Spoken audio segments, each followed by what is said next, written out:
Good morning and welcome to the Beef and Barnzy Show. And as you can see, we are doing another product showcase, and this is the USBC Championships edition. As usual, I am with the brains of the operation and the talent and the looks.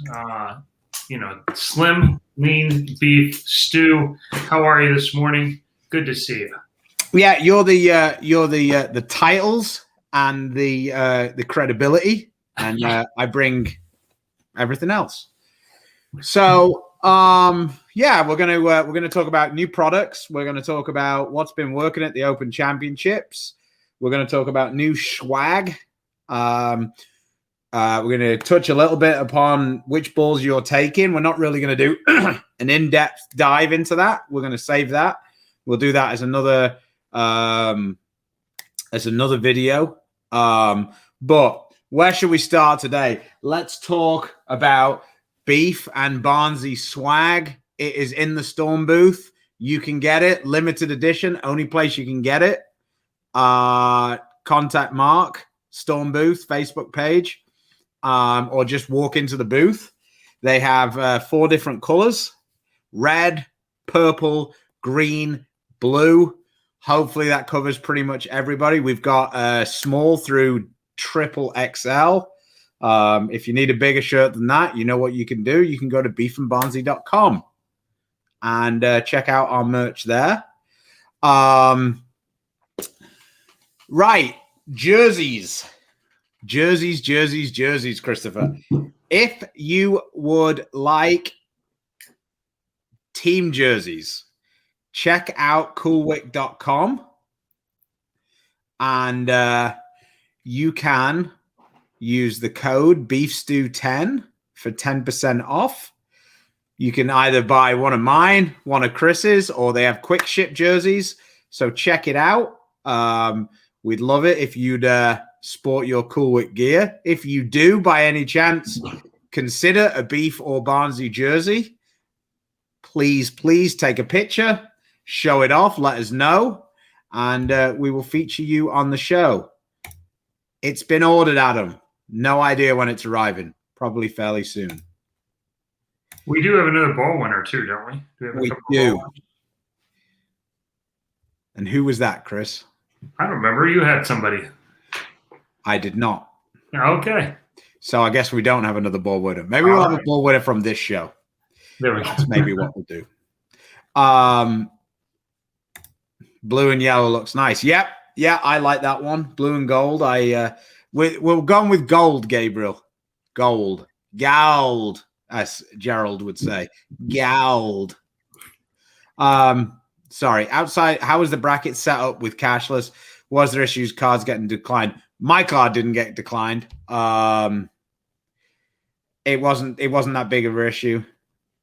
I found the process pretty easy. If anything, I would prefer to do it this way. It was much easier to keep track.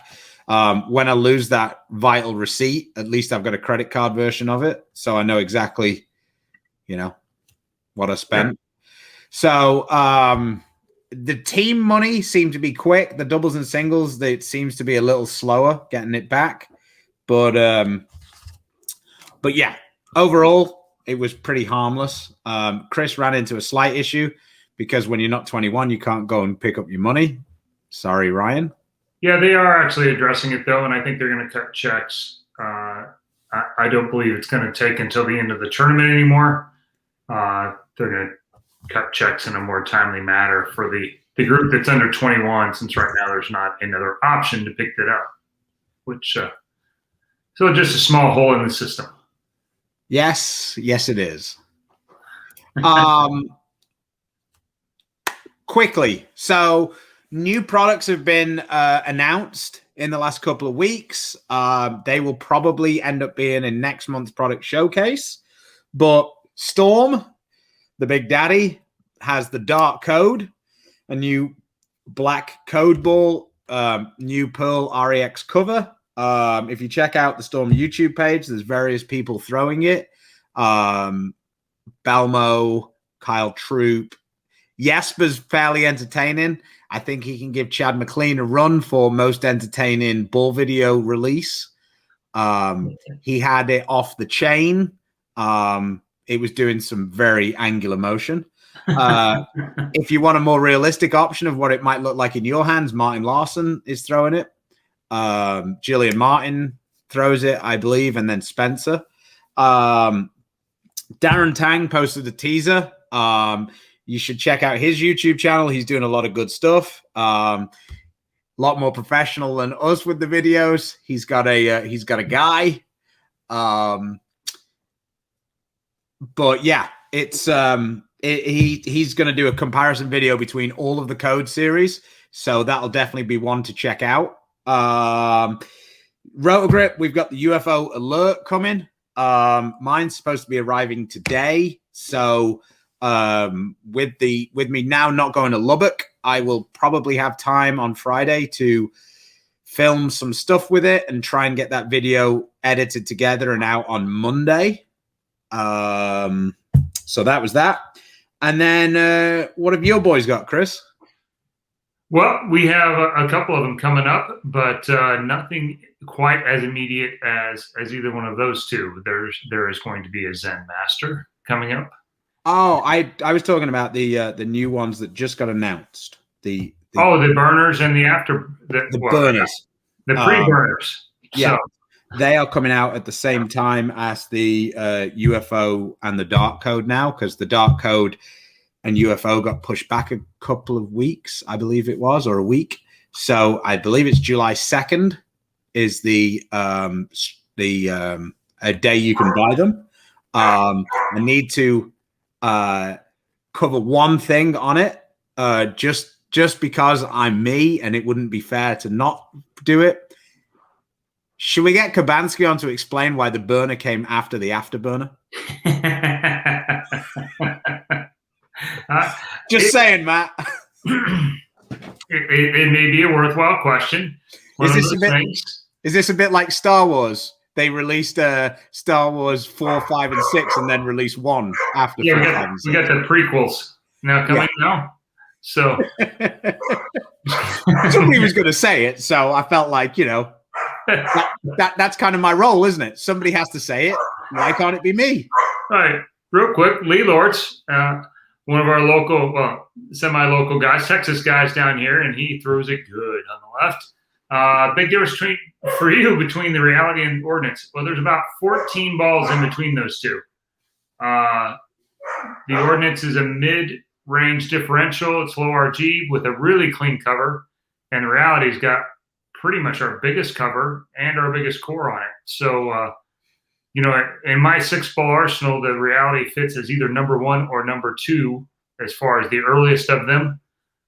Both have great continuation, and that's the one thing that is consistent between the two. They're both control balls, but the ordinance is somewhere between mostly dry control, especially since that lane shines so quickly, and the reality is way more closer to heavy control. If you shine it up, it moves to a medium ball, but it's still a really big ball. So, one question. We're not covering that. That was a slip of the tongue. And yes, there's somebody else that asked about it too. And we're still a little ways off from the actual introduction, the street dates on those. So we're going to push those back until they are closer to being ready. Well, and also until we can get them. So yeah, they're so early we can't get them either. So we're still ways away from those balls being out. And really, as well as the Zen and the reality are being sold right now, I don't know that those are just right around the corner either. So Love Jones says Houston should dodge. I'm not really a Suns fan. I just lived in Phoenix. I think it's cool. All of the people in Phoenix are glad I left, because before I arrived, the Suns were a pretty good team. I lived there for 8 years and they absolutely stank. I've been gone 2 years and they're back in the playoffs again. So I'm not really a Suns fan.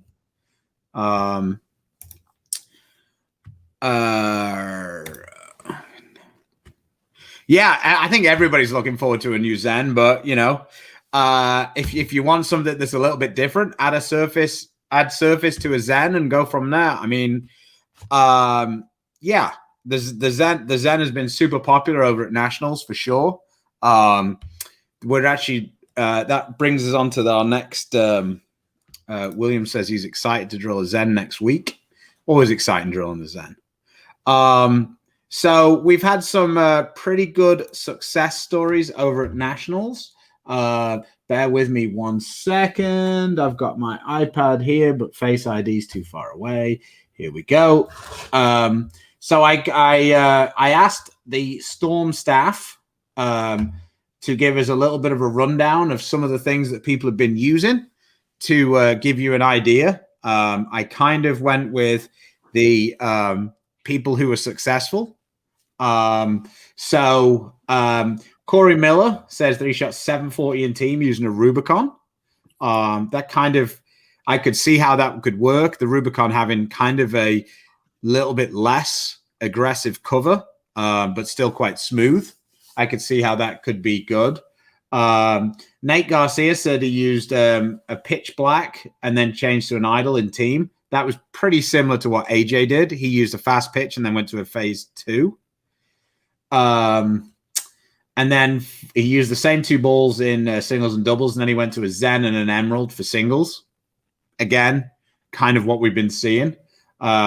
Here's a hero for you. Eric Vermaleya shot basically 2,100 in all events. And he used the Zen for 7 of the 9 games and didn't move left of 18 for the whole 9 games. Off his Zen, he used a ball that I know that you like. You've had some success with the Idle Synergy. I do like that ball. Yeah. Donnie Nelson. This was the one that I actually wanted to cover a little bit. He used the X1 for team. And then in singles and doubles, he tried to use a short pin C4. So somebody who's been watching the show, he said that he didn't carry great with it. And then he transitioned from that into a Money Badger Tour. I guess that's the black one. Is that the black one? No. Yeah, Money Badger Tour is the black one. Yeah. And then he went from that to a High Road Pearl. I think what you'll note here is there isn't a huge propensity to really strong balls. Yeah, surface I'd recommend on the Zen. I think Stu and I are both in the camp of out of the box, that it's best polished, actually. I do see a lot of people with surface on it. That kind of pushes it up into a phase 2 kind of place. And so I think it rolls best where it's most unique and separates itself out as when it's polished. Yeah. One of the OGs, right there, the Chief. Alex Cavinaro, really good bowler from the Northeast. He said that he used the phase 2 in team and singles, and he used the fast pitch in doubles. He again shot 2,100. So another guy kind of on the team of urethane or medium kind of balls. Rick Coy, Bowell, he shot 1940. He used phase 2 and RSTX1 in team. Then he used the X1 and the Zen in doubles and singles. Again, kind of what we're seeing. Here's one that's a little bit out of the box. Somebody different, Carlos Toban. He used the Axiom on the fresh for both team and doubles. He said that he felt like he stayed in a little bit too long, and then he went to an IQ Tour and a UC2. So, I mean, the Axiom is really smooth. Another person here who used the Money Badger Tour, Casey Murphy, pretty good bowler. Money Badger Tour and UC2 for team, and then he used the Money Tour again for doubles, and then went to the Astro and the Zen. He said he shot like 1960, but felt like he left a few spares out there. So, Eric was talking about his eyes, not his feet. Yeah, most times people aren't talking about their feet when they talk about the board. Yeah, I mean, it'd be too difficult because people have drifted. Phase 3 is considerably cleaner than a Zen. I think it's a little more forward as well. Like it's sharp and then forward. Of the balls, I would say that's probably the closest though to the Zen. Okay. That we have. This is an old friend of mine here, Doug Quaid. What would you recommend for the mulligans? Beers. Beers. Somebody asked me, would I make any changes if I was to go and attack again? Yes, because right now Andrew Anderson's beating me by 350.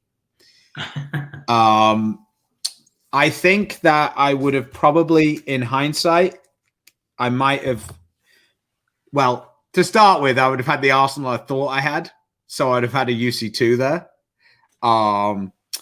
I would have tried to not feel like complete shit, which is how I felt.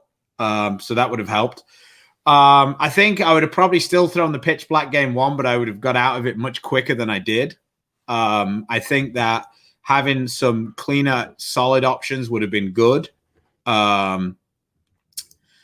But the main thing for me was I didn't have a UC2 or a Zen. And I feel like that really was the big downfall for me. In general, when I've bowled nationals over the years, having too many smooth balls has been way better than having too many angular balls. And I actually think for my skill set, it would have been better to have too many angular balls. Yeah. Having those clean balls. I answer this question somewhat straightforward though, because these are guys that are more, I guess, a normal rev rate, for in leagues, and so you're going to take the balls that we're talking about now and probably skew them up slightly. So, realities, Zens will be your cleaner angular balls, but you're going to skew up just a little bit because to make sure the balls, do pick up enough. And then you won't need balls like lower flare balls like IQ tours, afterburners, those kind of balls. Those aren't going to be in play so much. It'll be Zens will be, and UC2s would be on the lower end, balls that are really clean covers, but with some big engines in them. And so they'll make the corner. And that's what you're seeing a lot in doubles and singles. This guys, it's not generally super high rev rates with all the 300s. These guys are able to get the ball through the front a little bit and stay in that zone where Vermillion is pretty big-handed, but he's obviously found a way to get the ball through the front with the Chinese end and not move as far left. And they're beating up the track there, and the track is pretty dominant in the regular bowling center where doubles and singles is. Yeah, the only thing, the one little trick that I would say for those people though is if you're throwing a reality and you're not sure that it wants to pick up enough, throw the ball that's a couple down in your bag, so maybe like a phase 2 in the same spot. And if the phase 2 hooks more, then the reality is probably just burning up. Correct.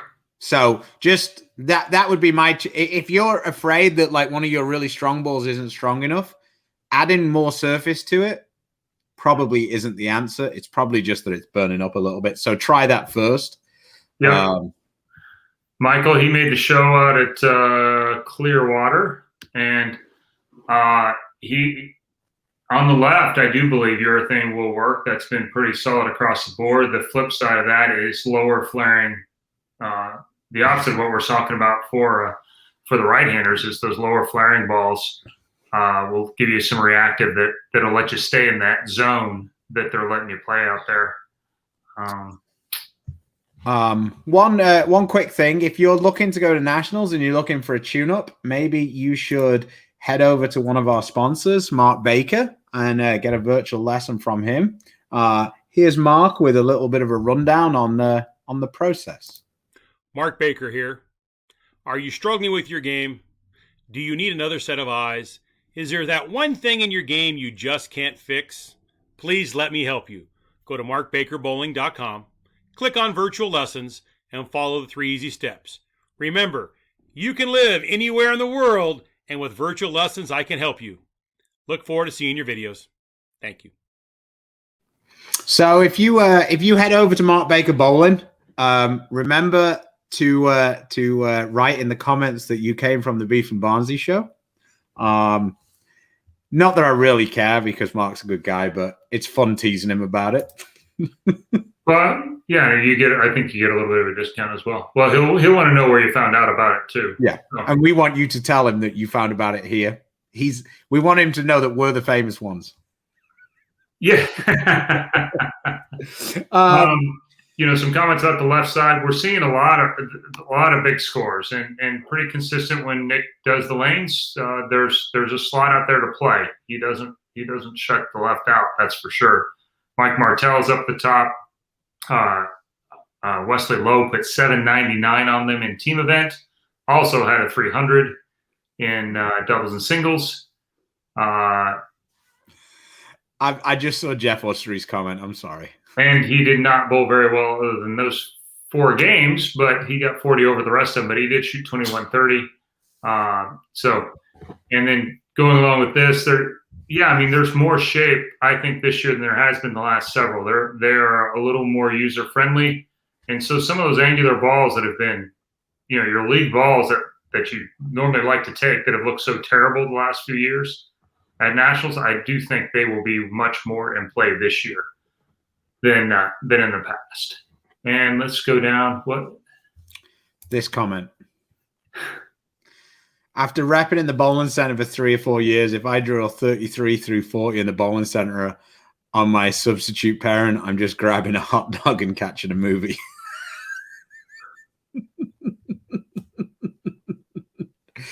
Oh, dear. Made me laugh anyway.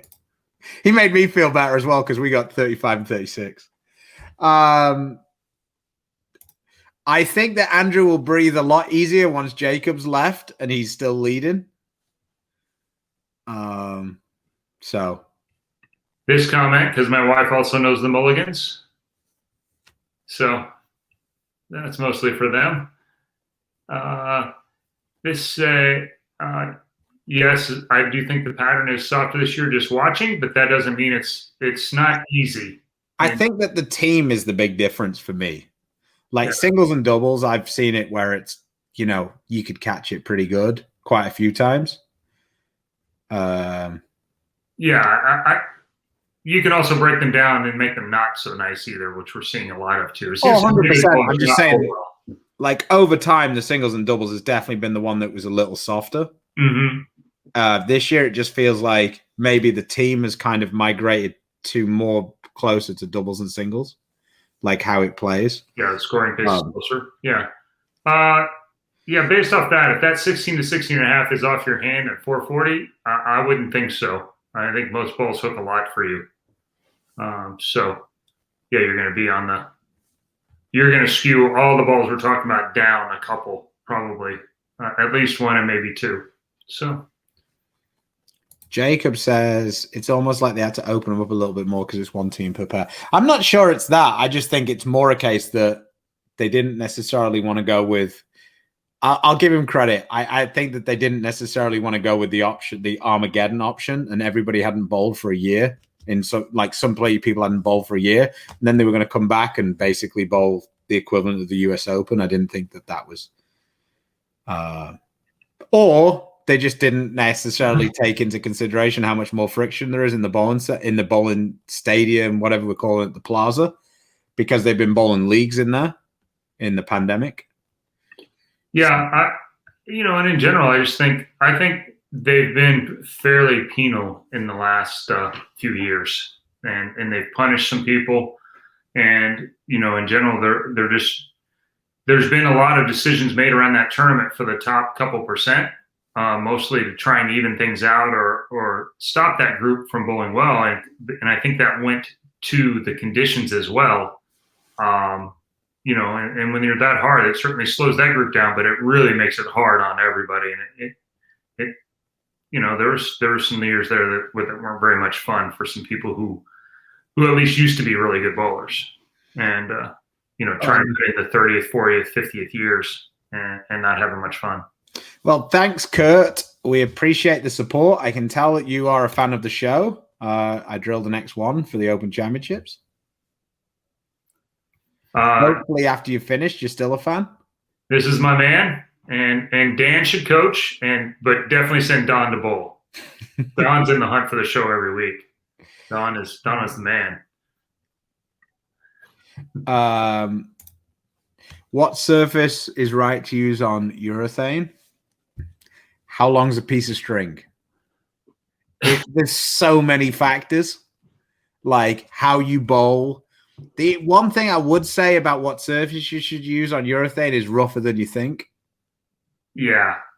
Yeah, I mean, when you think about when we actually threw urethane, when that was out, I mean, it was real sandpaper, and it was you used 220, 440, 660. Those are the sandpaper grits you used, and 660 was on the smooth end. 1200, you were really making it smooth, and things changed with reactive balls, and so yeah, way closer to 500 or less than. I put 360 on a ball, and I thought it was a little ridiculous. I threw it, and it didn't. You think it's going to was fine. You think it's going to burn up, and it just doesn't. It's crazy. You think it's going to be like, but I mean, I had that like a drywall brick that I was attacking balls with the urethanes. It just makes them hook more in general. What was the other question? Lee, you're asking me on the Storm Showcase which ball you should take.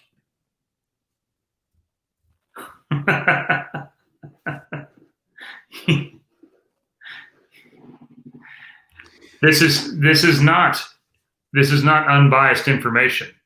It's very biased. I mean, the thing is I know you've got plenty of other Storm balls in your bag. You're left-handed. I think you can connect the dots over which one I think you should take. Yeah, the fast pitch and the pitch black should probably be there before the wild streak. Yeah. Let's have a look at a couple of videos because I know that we've got people like watching this. We've got Adam Chase here. He is using the C4, and I think the technical term for it is he's throwing heaters.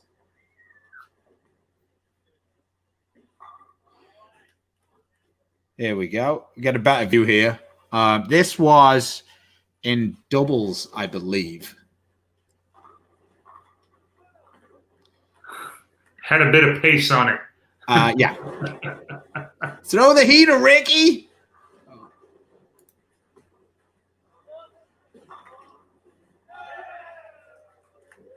Man, I'd have been pissed as well if that 7-pin had stood. I will keep doing this. Just give me 1 second. Here, you've done this too. I'll answer this one real quick. Because of the 6 minutes of practice, are bowlers going straight out to try and like get lined up, or are you trying to burn up a line? Well, what we did was the first few shots are warm-ups. So we just tried to not stand and destroy the lane to start with. Was kind of the way we went about it. So we kind of played further to the right. I don't really think there's a way to burn them up. I think there's plenty of friction there. If anything, I think you really want to just try and get some carry down, if anything. But yeah, that it was more about getting the oil down the lane for me than it was about trying to create a spot. I felt like there was plenty of friction to the right. There wasn't really a spot where I felt like on the pair we were on, where a reasonable shot wouldn't come back. I didn't throw many to the right and go, oh God, I thought that one was coming back and it didn't. So here is Rick Schaefer using an IQ Tour. And I believe this is singles. I needed that one for 800. I think that was the first shot of the 10th. And that's very similar to what we saw, a line that we saw Andrew Anderson playing. Yeah. Right around 20. There you go. 799. That was a pretty nice set. 270, 270 to finish. Andrew was actually much right of that. Andrew did the same thing. He flat 10 in the 10th for 802. So yeah, I mean, let me now pull up my favorite set of the whole event, and it's already won. There is no chance that it's going to be taken off. I'm hoping this is the right. one. Yeah, here it is. My boy Matthew with a phase 2. So I think this guy throws it pretty nice. Yeah. I think he gets off his hand nice. Let's see how it finishes up. Another good shot. Obviously a little left. Definitely got some hold there. And then here's the money shot.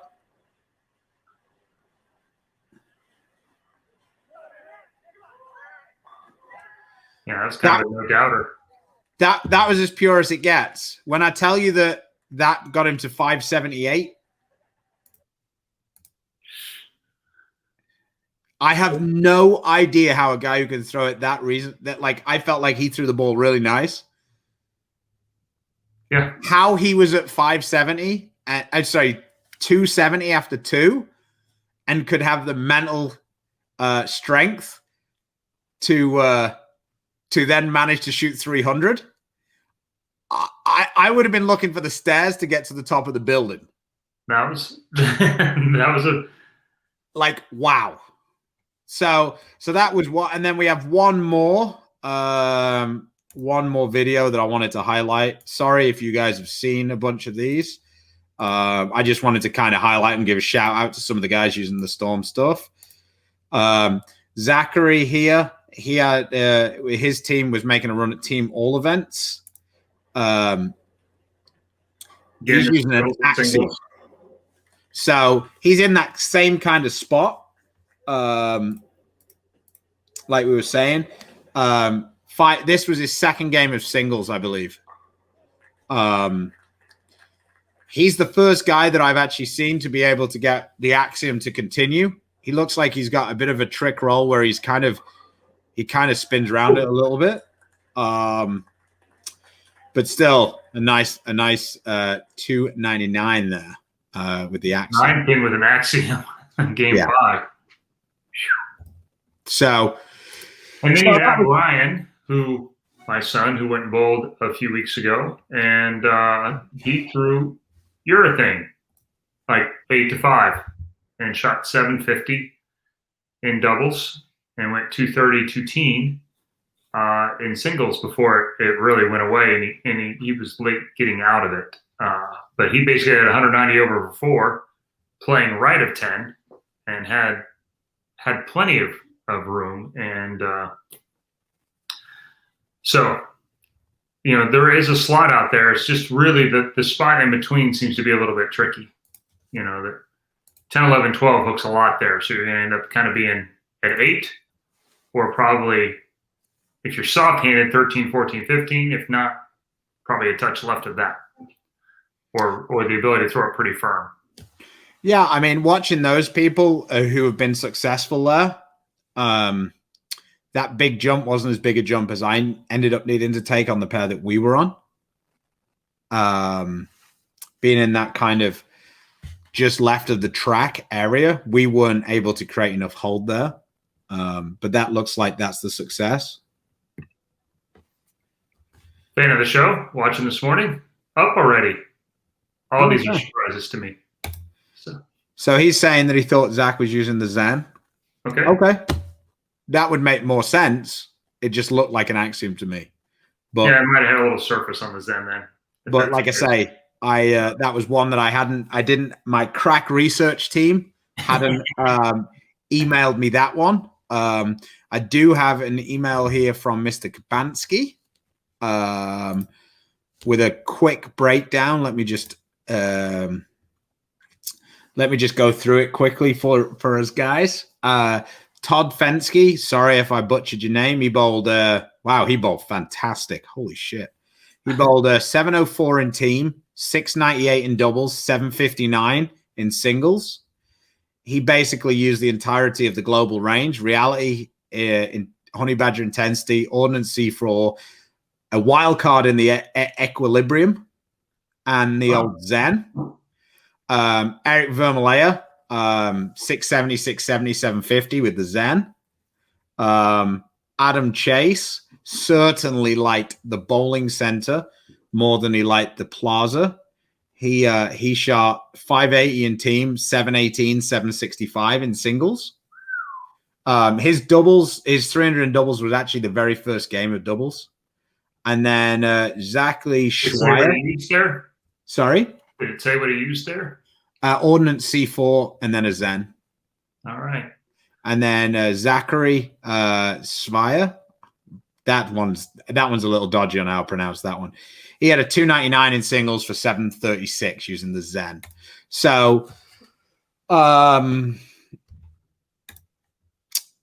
come to that in 1 second. So from all of the research and data and stuff that I've pulled, the 3 or 4 balls that I would really seem to recommend. Fast pitch, if you're liking urethane, looks like that's been the one that's been most successful. Ordnance C4 is definitely having more success than it's had in other tournaments, I would say. Zen, obviously. UC2 to some extent, not as much as I thought, but like overall, there seems to be quite a correlation of people using that late on. Phase 2. They are the balls that seem to have been the most popular. Other balls that I've seen people talking about, X1s have had a bit of a go, idols. So, yeah, I mean, it's kind of what we were thinking. I think there's been some realities up in the team side, not as much downstairs. Yeah. And there's always going to be exceptions to like everything. Like, you know, it's just how it is. It just seems like I feel like, and the other ball that I haven't mentioned that has definitely been picking up steam the last couple of weeks is the IQ Tour, which all of those balls make complete sense to me, especially in the singles and doubles, because there's so much friction in that house, and the balls that the balls that are a little cleaner, it makes complete sense. Ordnance is like a clean control ball. Yeah, I would think out of the box, or maybe just a little lane shine on them. Yeah. Polish isn't really the way to go there. If you want a polish ball, I think the Zen is the better way to go. I think if you like surface, this is, just a touch of, not grit, but this is the way to go. And that makes that one a little stronger in the mid lane, able to handle, a little more oil, where the Zen gets through the front a little bit easier with a touch more down lane. And I think those two balls play off great off each other. And then you don't have to manipulate either ball surface-wise. Eric Hatchett talks on the Bowler's Journal. The Bowler's Journal seems to be going the way it's been going the last 5 years. Urethane. I didn't use urethane. I don't really know why. I just decided that I was bored of trying to not strike with urethane. And to be honest, if I was going to shoot a high score in just a 3-game one-off, it probably wasn't going to be with urethane. Against the guys who were better with it. So I didn't. In hindsight, I probably should have done.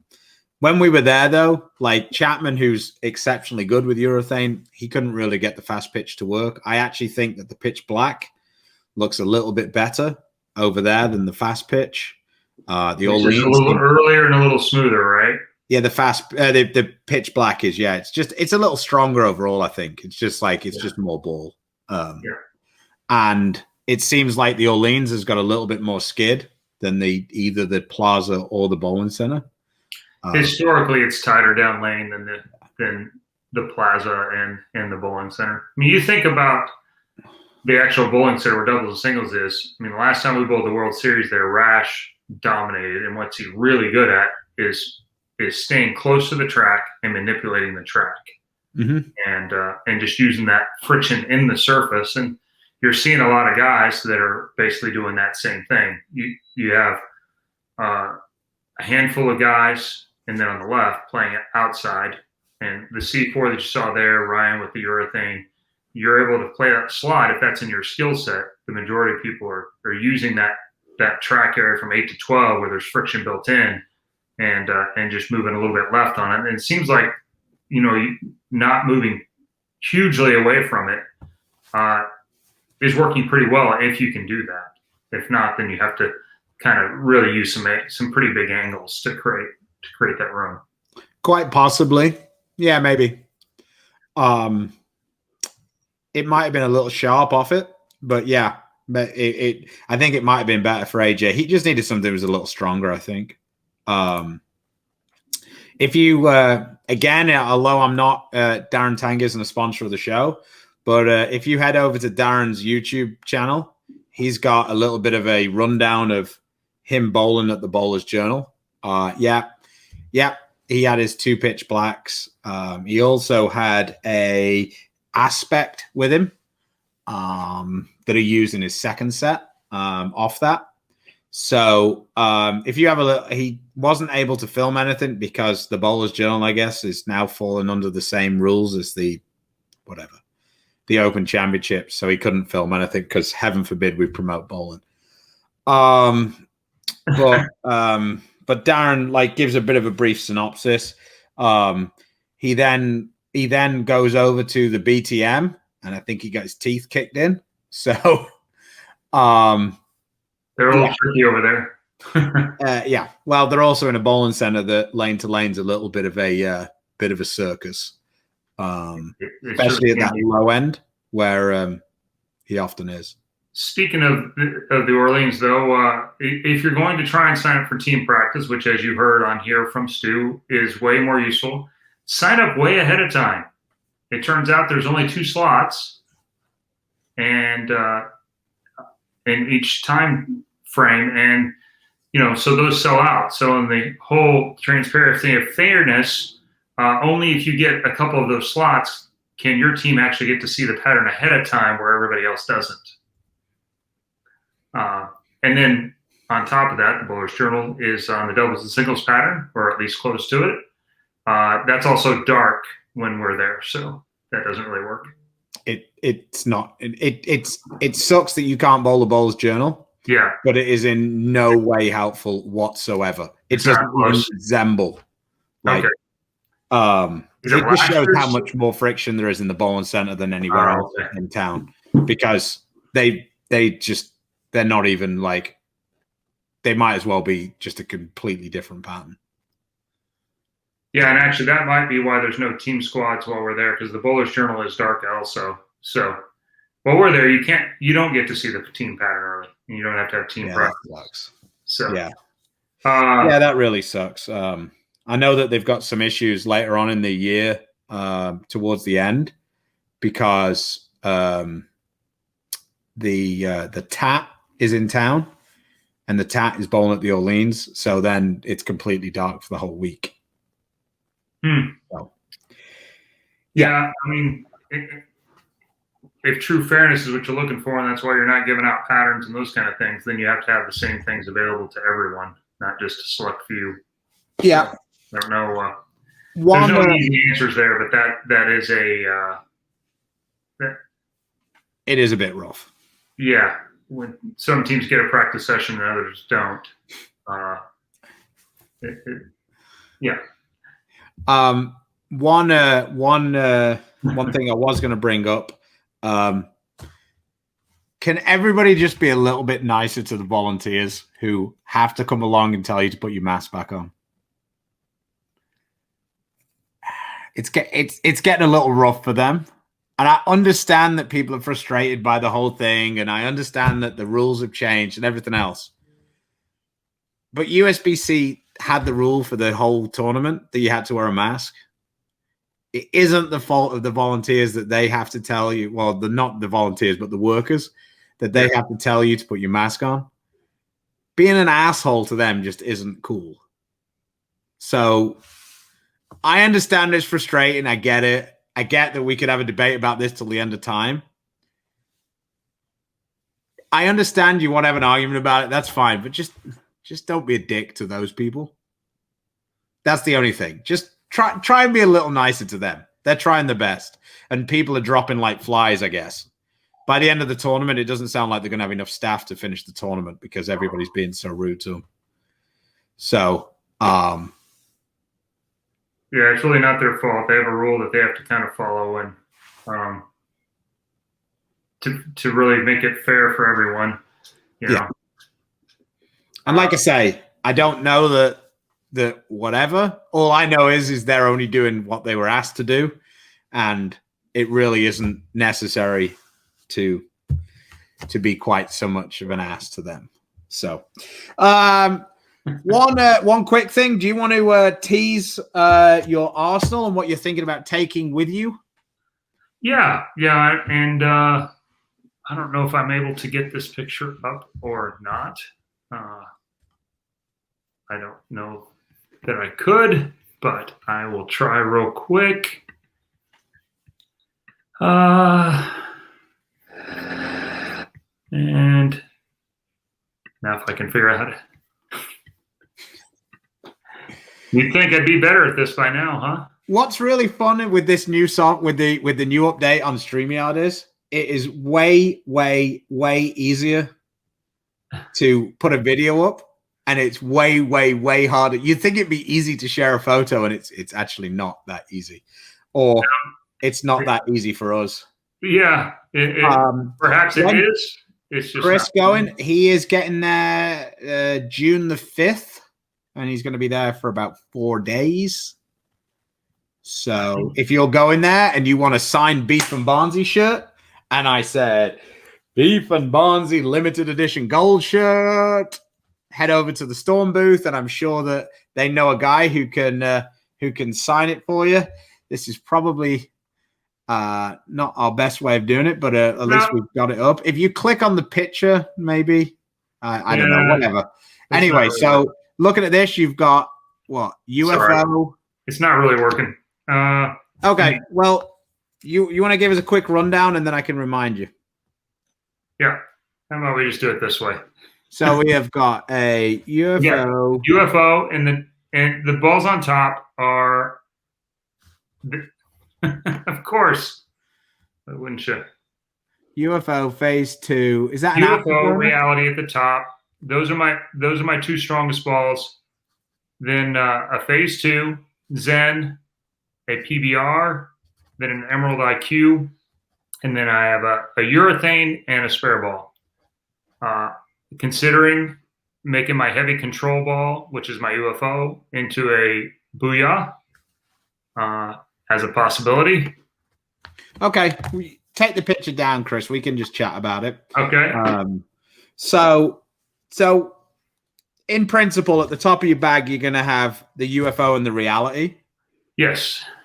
And then off that, you're going to be looking at phase 2 and maybe the PBR as your like smoother type balls. Yeah, those would be like the medium control and then the drier control balls. And then if I end up going left to right or moving in and trying to create more shape, that's where I go to a Zen or a IQ Emerald. Yeah. So then, like, that's what I was about to say. Then the balls that you'd want to circle it with, so to speak, or just get that more pop down the lane. You got the Zen and the Emerald. Andy says more higher pins due to the amount of friction. That's due to the amount that basically my ability, my skill set, I'm way better at getting the ball to pick up than I am to create length. So I drill way more pins to create length and then use my skill set to bring the break points closer to me. And that allows me to do the things I like to do, which is kind of the idea with balls in general. You have the things you're really good at, you fit the balls in to cover up the things you're not as good at. So, also, with the higher pins, you have like the ball hooks in a shorter window, so it's much easier to throw them harder to the spot and get them to respond, whereas like a pin down ball, if you're moving left, it's a lot harder to fire that ball to the spot and get it to come off it. It's more, it wants to make a much longer hook motion. So that's another part of it. We will actually have a video with Chris. We might film it on Saturday, depending. And we'll actually be able to see the balls. We won't be holding up a phone. We'll actually have the real balls with us. And we'll do a breakdown of what Chris is taking, why is he taking it, and it'll be more in depth. That'll be up on the YouTube channel. If you could hit the subscribe button, that would be awesome. Over on our Beef and Barnzy YouTube channel, right there. Beef and Barnzy, youtube.com. Yeah, with more urethane going in the lane, there's a decent chance the UFO will come out of the bag and the urethane will go in that heavy control spot, because I'd be using them the same way for the most part. And there is quite a bit of friction in the center. So moving left with that UFO, which I can do, which is one of the things I like about that ball versus some of the old balls I had with, like, say, DCT, which was pretty much only to the right.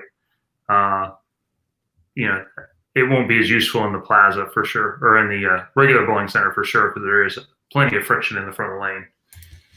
Craig says, as a scorekeeper in Long Beach in 72, we had the responsibility to tell bowlers they were going too slow. That's always fun.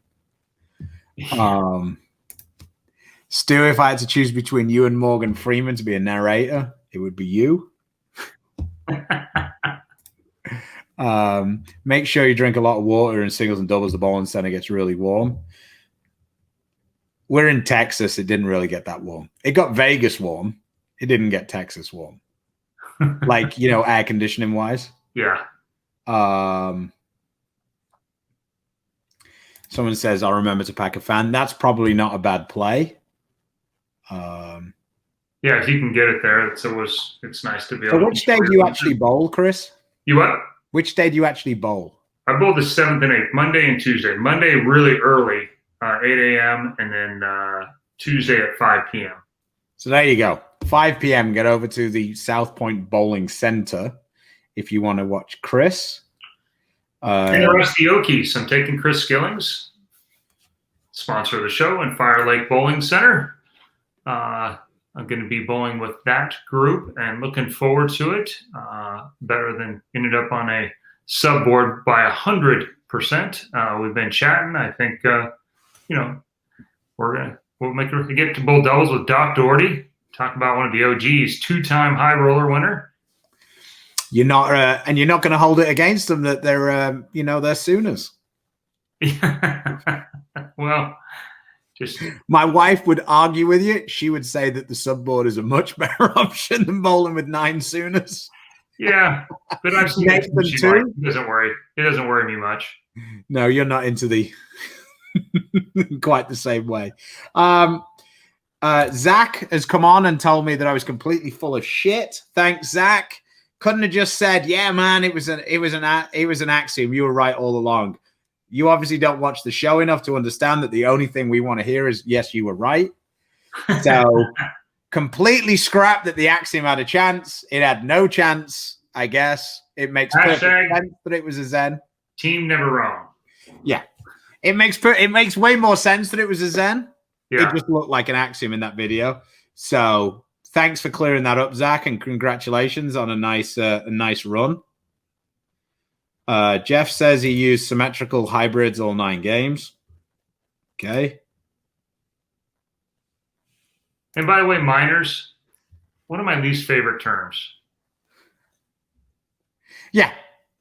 Yeah. The trophy isn't any smaller. No. And I mean, it's easy to say it's the majors are the team thing when you have the strongest teams and that's the important one. But team can be far easier to win when you can stack the teams than winning singles when you're bowling against everybody is actually way, way harder. But and then all events also. But I just think it just sounds derogatory. It does. And I get the point of it, but it's just not my favorite term at all. Yeah, I just the problem is most people who say, here's the deal for me, the whole thing is minors. Okay. Everybody who refers to singles and doubles as minors considers that tournament to be the biggest tournament of the year. Well, yeah. And it's 9 games. So I guess I can't really criticize them because I go and I have a good time with the guys I bowl with. And if the pins cooperate and I shoot a big set in brackets, that's cool. Don't really care about anything else. Here we go. One of my teammates max out the 150 person occupancy for autographs. It's been you can collect all the autographs I've given in the last 3 years and not get to 150. So I think we're safe. So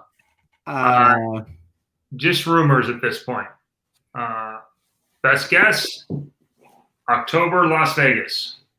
But that is a guess at this point. So But that wraps it up, I guess. Yes, sir. Anything else we got? No, I don't think so. It was nice to see that Kyle Troop was able to get out of bed for the 7 p.m. Sweep the Rack podcast last night. Appreciate you, Kyle. Thanks a lot, bro. If you want to see an interview with Kyle, we've probably got about 6 on the channel. So that's why we weren't necessarily in a rush to get him penciled back in. If you guys are dying to hear from Kyle Troop again, let us know. We will try and negotiate a time in which Kyle's able to get onto his laptop. Yeah, I don't know what more he's going to say. He stayed in the process. He won. He bowled great. He's probably going to be player of the year. And he's on track for his target of $500,000. That's right. So yeah. Just so quick recap. Team event, able to play right of 10. You can use urethane. You can use some balls that are, a little rollier, especially in the plaza. Yeah, we got Kyle before he went mainstream. Yeah. The process. And then you can kind of stay right of you don't really have to move super deep in team event. It doesn't really feel like No. Particularly if you start to the right. They get pretty decent. The scores have been pretty solid all the way around. A lot of 3100s this year. And then when you go downstairs, there's kind of 2 spots. You can kind of play 6, 7, 8, or you can play 15. Just have Cal send a pre-recorded video. There you go. I just feel like on both patterns, from what I've seen and like how I see it, the key for both patterns is being able to create left. Whether that's by what you do to break the pattern down or by what balls you use, having left is way more valuable than having right on those patterns. Yeah. So some people who have bigger hands can use urethane to do it. Some guys with higher speeds use, like the C4 downstairs, and you throw even bigger balls upstairs in the plaza for the team event. That surface while it's getting a lot of use, it's still better than the one downstairs for doubles and singles. And then, as you lose your left, the thing is when you play out to the right, especially in doubles and singles, once you lose your left, you just have to jump over the whole second to third arrow spot and then move into 15, 16, 17 and get to where that spot becomes your hook spot and create a little bit of hole with a little bit of angle.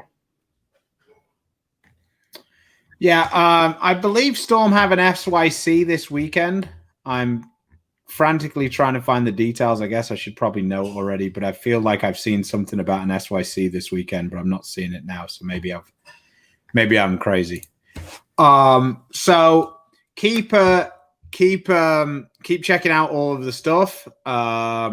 There's more and more players starting YouTube channels. Oscar's got one going. Most of the stuff that he's doing is video, either that he's recorded during tournaments or highlights of, it's kind of fun looking at some of Oscar's sense of humor for a lot of it. Rash has got something going a little bit every now and again. He always records this way, so as long as you can get away with the black boxes on the side, it's kind of an interesting perspective from Sean's side. There you go, Davenport, Iowa. I knew someone had helped me out. Thank you. So if you want to keep track of that, check out Storm's channels. I believe it's going to be up on Facebook. So if you want to watch some bowling this weekend, it's going to be up. We may well, depending on the internet connection, in Armadillo 1 this weekend, we might have some live stuff going up. Chris is going to bowl with Ryan to see if he can win a doubles tournament twice in a week with his son. With each son. Yeah, that's what I'm saying. Yeah. And if you don't win, then Troy's going to be like, man, you'd have won if you'd have bowled with me. I mean, I'm not saying he will. I'm just saying that that's the line that I would feed him to use. I'm sure. I'm actually bowling with Lesko, so we're going to be Team F-bomb. Gonna have a good time regardless. Love Lesko. So yeah, should be good. So yeah, take it easy. Look out for those videos I told you about. Dark Code. I think mine's going to be arriving next week, so I will try and put some stuff together. UFO Alert, another Pearl high-end ball. Been using a lot of those recently, so I'm quite excited to get that into the mix. Burners, solid, and Pearl.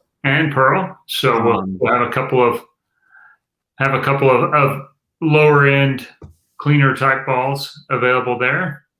Yeah, I'm not 100% sure when they're going to start shipping, but as soon as we get that, we'll try and figure out with Chris about doing his chat along game. That seems to have been quite popular. People keep watching the Zen video. So yeah, I might buy a pair of powder blue just for Keith. Or do you think I should go with white? Oh, definitely white. White. Yeah. Yeah. Because 38-32 looks fantastic in white. Well, it just ease off on the Mexican food.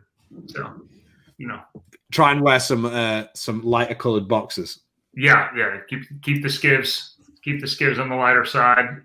Or he's got a nice bright yellow too. So okay. Basically, Scott Norton can help you out. Just. All right. Well, I'll go back. I might bust out the maroon pair. The problem is I don't have shirts to go with any of this, and that's the problem. Yeah. There you are. Let's go. All right. This thing is really taking a downhill turn. So remember, once again, support those small businesses and those bowling centers out there. Get them through this tough time this summer. And until next time, support the sponsors, please, when you get a choice that support us.